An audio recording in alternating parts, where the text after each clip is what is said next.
আল্লাহ বলেন, বান্দা আমি শুধু গোলামি চাই, সব আমার নেও, খাবার দাবার দুনিয়া উপভোগ আমি তো দিলাম, তুমি এরকম করছো কেন? আমি তো দিছি তোমারে। আরে তুমি বাতের জন্য আমার ছেড়ে দিলা কেন? আমি তো বাদ দেব তোমারে। টাকার জন্য আমি আল্লাহকে বাদ দিলা কেন? না ফরমান। এই বেটা বেঈমান, এই হারামখোররা, সুদ খাও যারা, ঘুষ খাও যারা, কিস্তি নাও যারা, 2 নম্বরই আর 6 নম্বরই করো যারা, ওজনে কম দাও যারা, ব্যবসায় 2 নম্বরই করো যারা, গরিবকে ঠকাও যারা, মানুষের সম্পদ লুণ্ঠন করো যারা, রাষ্ট্রের সম্পদ লুণ্ঠন করো যারা, কাস্টমারের চাহিদা পূরণ করো না যারা, মিথ্যার ধোঁকাবাজি আর প্রতারণা করো।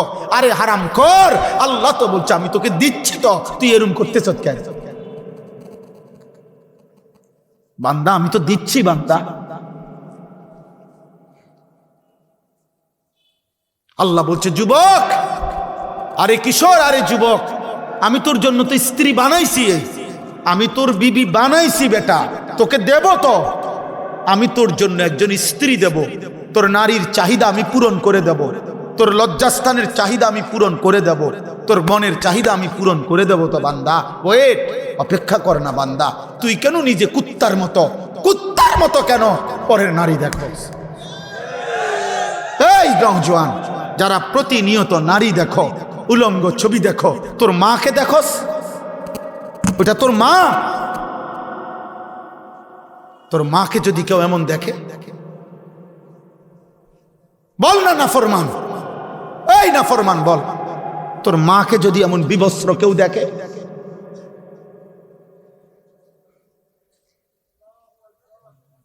কথা বলে না, তোর বোনকে যদি কেউ দেখে, তোর বিবাহিত স্ত্রীকে যদি কেউ এরকম উলঙ্গ কেউ দেখে,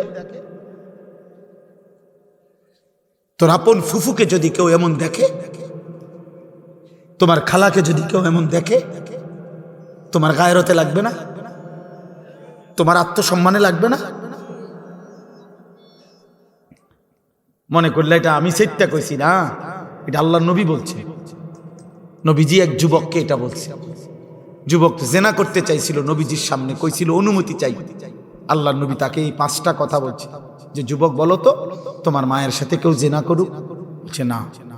তোমার মেয়ের সাথে? না। তোমার বোনের সাথে? না। তোমার ফুফুর সাথে? না। তোমার খালার সাথে? না।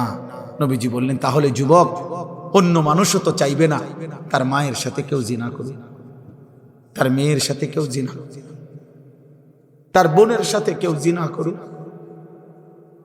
মানুষ তো প্রয়োজনে দুনিয়া উজাড় করে দিবে, মানুষ তো প্রয়োজনে নিজের তাজা খুন দিয়া দিবে।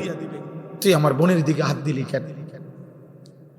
তুই আমার ইজ্জতের গায়ে হাত দিলি কেন? তুই আমার কন্যার গায়ে হাত দিলি কেন? তুই আমার মায়ের দিকে চোখ তুলে তাকাইলি কেন? যদি কারো আত্মমর্যাদা থাকে সে কি এটা বলবে না? কথা বলে না কেন? আল্লাহর নবী তখন এই কথা বলার পর ওই যুবক বলছি, ইয়া রাসূলুল্লাহ, আমি কসম করলাম আমি আর কোনোদিন জিনা করব না। সাহাবায়ে কেরাম বর্ণনা করছেন, ইয়া রাসূলুল্লাহ, না, সাহাবায়ে কেরাম বর্ণনা করছেন ওই যুবক নবীজির কথার পরে আর কোনোদিন হারাম কোনো ভিন নারীর দিকে চোখ তুলেও তাকায়। প্রিয় যুবক, ফিরো ফিরো। আমিও নরসিংদীর না, তোমরাও কুমিল্লার না, আমিও চলে যাব ক্যান্টনমেন্ট ময়নামতি, তোমরা চলে যাবা তোমাদের ঘরে। তোমার রব আল্লাহ, আমার রব আল্লাহ। আমি না দেখলে তোমারে, তুমি না দেখলে আমারে, কিন্তু তোমারে আমারে আল্লাহ দেখে। তোমার মা তোমারে দেখে না, আল্লাহ দেখে। তোমার বাপ তোমারে দেখে না, আল্লাহ দেখে। এই সমাজের কেউ জানে না তুমি রাত 2টায় উলঙ্গ ছবি দেখো। আল্লাহ বলে বান্দা আমি দেখি, আমি দেখি বান্দা,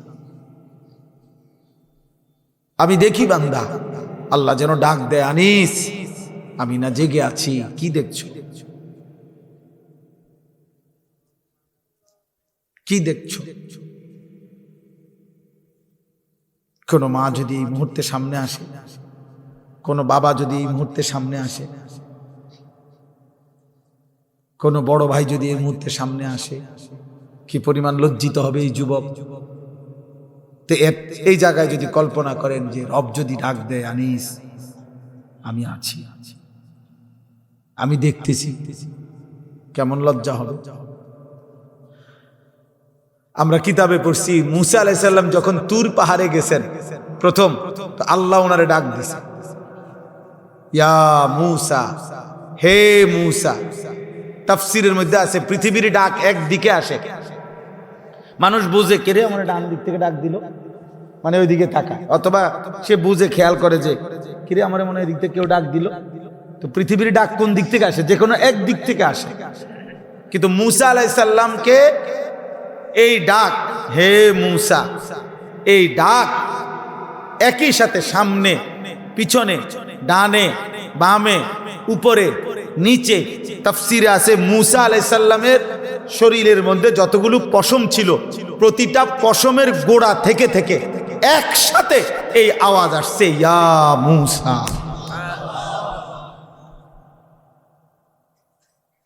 হে মুসা।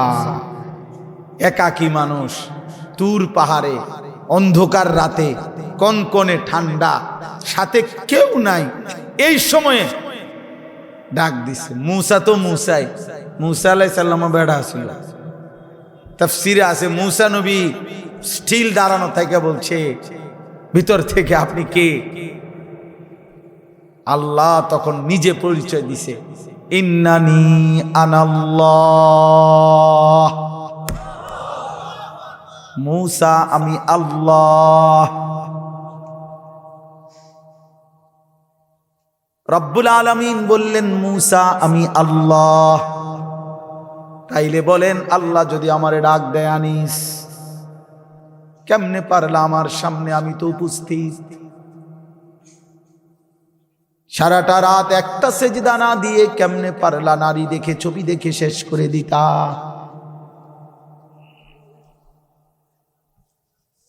কেমনে পারলা বান্দা সারাটা দিন 24 ঘন্টা শেষ হয়ে গেল, একটা রবিবার সোমবারের সামনে চলে আসলো, অথচ একটা রবিবার তোমার জীবন থেকে চলে গেল বান্দা, আমি মালিক রে একটা সেজদাও দিলা না। আলহামদুলিল্লাহ, আলহামদুলিল্লাহ নাহমাদুহু ওয়া নাস্তাঈনুহু ওয়া নাস্তাগফিরুহু ওয়া নু'মিনু বিহি ওয়া নাতাওয়াক্কালু আলাইহি ওয়া নাউযু বিল্লাহি মিন শুরুরি আনফুসিনা ওয়া মিন সাইয়্যাতি আ'মালিনা। من يهده الله فلا مضل له ومن يضلله فلا هادي له ونشهد أن لا إله إلا الله وحده لا شريك له ونشهد أن سيدنا وحبيبنا ومولانا محمدا عبده ورسوله أما بعد فأعوذ بالله من الشيطان الرجيم بسم الله الرحمن الرحيم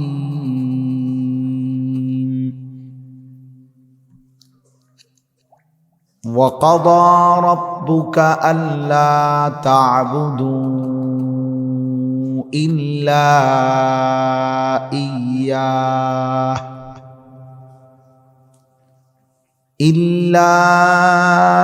إياه وبالوالدين إحسانا إما يبلغن عندك الكبر أحدهما أو كلاهما أحدهما أو كلاهما فلا تقل لهما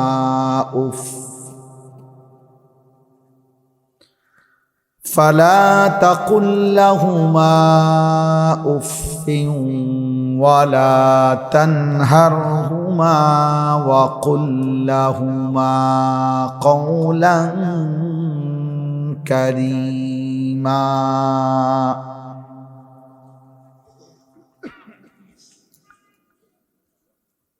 واخفض لهما جناح الذل من الرحمة وقل رب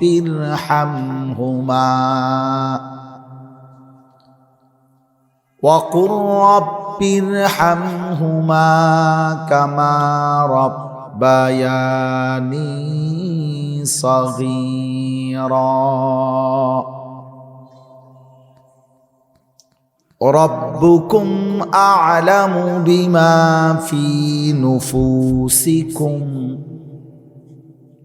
إن تكونوا صالحين فإنه كان للأوابين غفورا صدق الله مولانا العظيم وقال نبينا صلى الله عليه وسلم كل الذنوب يؤخر الله إلى أجل مسمى إلا عاق الوالدين فإنه لن يموت حتى يعذبه الله في الأرض أو كما قال النبي صلى الله عليه وسلم اللهم صل على محمد وعلى آل محمد كما صليت على إبراهيم وعلى آل إبراهيم إنك حميد مجيد اللهم بارك على محمد وعلى آل محمد كما باركت على إبراهيم وعلى آل إبراهيم إنك حميد مجيد سبحانك لا علم لنا إلا ما علمتنا إنك أنت العليم الحكيم الحمد لله আল্লাহ পাক রব্বুল ইজ্জত জুল জালাল ওয়াল ইকরামের ফজল কারাম রব্বুল আলামিনের অপরিসীম ইহসান মেহেরবানি দয়া আল্লাহ তাআলা আমাদেরকে আজ 23 নভেম্বর 2025 রোজ রবিবার নরসিংদী শিবপুর জামিয়া মাহমুদিয়া মোহাম্মদপুরের 2 দিনব্যাপী বার্ষিক ইসলাহি মাহফিলের আজকের প্রথম দিনের এই সমাপনী লগ্নে আল্লাহ তাআলা আমাদেরকে আসবার বসবার আল্লাহর জন্যই জমা হওয়ার তৌফিক দান করেছেন আলহামদুলিল্লাহ। মুআজ্জাজ মুহতারাম হাজিরিন, আজকের এই মোবারক মাহফিল আলহামদুলিল্লাহ আমার পরম শ্রদ্ধেয় শায়েখ আরিফ বিল্লাহ হাকিমুন নফস আল্লামা মুফতি মুশতাকুন নবী কাসিমি হাফিজাহুল্লাহ হযরত বয়ান করেছেন এবং আরও শ্রদ্ধেয় হযরত উলামায়ে কেরাম বয়ান করেছেন। বিশেষ করে আমার শায়েখের বয়ান আমি আয়েশাও অল্প একটু শুনতেছিলাম। তখন ফজরের নামাজের গুরুত্বের কথা শেষ দিকে বলতেছিলেন, এতটুকু আমি আয়েশা শুনছিলাম। এবং শেষ একটা কথা বলতেছেন হযরত যে আল্লাহ আমি আপনার বান্দাদের কান পর্যন্ত পৌঁছাইছি, আপনি তাদের দিল পর্যন্ত পৌঁছান। তখন আমি গাড়ি থেকে নামতেছিলাম। এরপরে খুব সম্ভব বলছেন যে আমার নাকি আরেকটা মাহফিল আছে, এর মধ্যেই হযরত নামছেন। আলহামদুলিল্লাহ। তো আসলে শায়েখ দামাত বারাকাতুহুমের বয়ানের পরে আমরা বয়ান করা এটা কোনোভাবেই মানায় না, এবং রাতও অনেক হয়েছে। অনেক নওজোয়ান ভাই হিম্মত করে মহব্বত করে আপনারা বাবারা কষ্ট করে বসে আছেন। আমি অল্প একটু সময় কোনোভাবেই লম্বা না করে, যেহেতু এই মাহফিল আগামীকালকেও হবে ইনশাআল্লাহ, এজন্য খুব লম্বা না করে, ইন্তেজামওয়ালাদের বিশ্রাম দরকার আছে, কালকে আবারও ওনাদেরকে নতুন করে সব কিছু গুছাইতে হবে। এই জন্যে লম্বা সময় না করে সামান্য একটু সময় কোরআনুল কারীমের সামান্য কিছু কথা আমি আরজ করতে চাই। আল্লাহ তাআলা আমাদেরকে তৌফিক দান করে। পবিত্র কোরআনুল কারীমের 15 নম্বর পারা, কোরআনুল কারীমের 17 নম্বর সূরা। সূরাটার নাম সূরায়ে বনী ইসরাঈল। এই সূরার 3টি আয়াত 23, 24, 25 আমি এই মাত্র তেলাওয়াত করেছি। একটা কথা উল্লেখযোগ্য যে মোটামুটি যারা কম বেশি ওয়াজ শোনে তাদের কাছে এই আয়াত পরিচিত আয়াত। ব্যাপকভাবে আলহামদুলিল্লাহ আমাদের দেশের ওলামায়ে কেরাম সর্বস্তরের মানুষের কাছে এই আয়াত শোনায়, বলে। এক কথায় হলো পিতা মাতার প্রতি উত্তম আচরণ, মা বাবার প্রতি সৎ ব্যবহার, এই বিষয়ের উপরে এই আয়াতটি একটা গুরুত্বপূর্ণ আয়াত। কোরআনুল কারীমের মধ্যে আল্লাহ তাআলা আরো একাধিক জায়গায়ও পিতা মাতা অথবা কোথাও পিতার গুরুত্ব, কোথাও মায়ের গুরুত্ব, কোথাও উভয়ের গুরুত্বের উপরে আরো অনেক জায়গায় উল্লেখ করছেন কোরআনুল কারীম। বাকি এই জায়গার মধ্যে বিশেষভাবে এই আয়াতগুলোর মধ্যে পিতা মাতার প্রতি উত্তম আচরণের কথা উল্লেখ করছে। ফলে মা বাবার খেদমতের ওয়াজ, পিতা মাতার প্রতি সদ্ব্যবহারের প্রতি ওয়াজ, এটা বলতে প্রসঙ্গে স্বাভাবিকভাবেই হযরত উলামায়ে কেরাম, ওয়াইজিনে কেরাম এই আয়াত পড়ে থাকেন। তো আমিও আজকে এই আয়াত আপনাদের সামনে পড়লাম। নওজোয়ান ভাই, তোমাদের জন্য এই আয়াত দিক নির্দেশন। দোস্ত, আমার কথা হলো এটাই, আমি প্রত্যেক দিন এই কথাটা বলতে চাই যে কারো কোনো জনপ্রিয়তা দিয়ে কিচ্ছু আসে যায় না। এ যে যা বলছে এগুলো বলছে আর কি। এগুলো যে সময় বলছে না ওই সময় আমরা ওয়াজ করছি। হ্যাঁ, যে সময় কোনো টাইটেল আসিল না, পদ আসিল না, পদবি আসিল না, ওই সময় আলহামদুলিল্লাহ 3 ঘন্টা 4 ঘন্টা 4.5 ঘন্টাও টানা বয়ান করছে আলহামদুলিল্লাহ। এই জন্য বললাম জাস্ট যার যার মহব্বতে যার যার শব্দ উচ্চারণ, কিন্তু মূল বিষয় হলো প্রিয় ভাই, প্রিয় বাবা, কারো কোনো জনপ্রিয়তা দিয়ে কিচ্ছু আসে যায় না। আমি এটা প্রত্যেক দিন বলি, আমাকে যদি 1 কোটি মানুষও চেনে আমার কবরের আযাব মাফ হবে না। আমারে যদি 10 কোটি মানুষও চেনে আপনাদের কারো কবরের আযাব মাফ হবে না।